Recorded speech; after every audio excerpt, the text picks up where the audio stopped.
سحری کیا کرو کیونکہ سحری کھانے میں برکت ہوتی ہے۔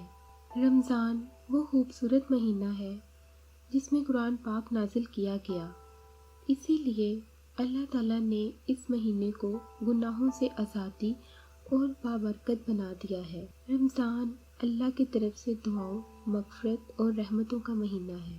یہ بابرکت مہینہ صبر کی تلقین کرتا ہے، صبر جس کا بدلہ جنت ہے، اور جب وہ امت کو بخشنے پہ آتا ہے تو تحفے میں رمضان دیتا ہے۔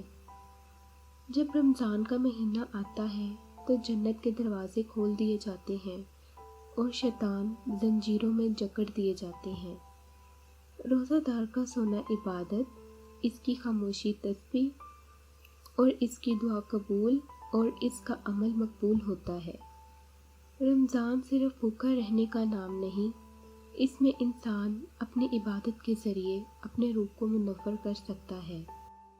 رمضان کے مہینے میں شیطان باندھ دیے جاتے ہیں اور دوزخ کے دروازے بند کر دیے جاتے ہیں۔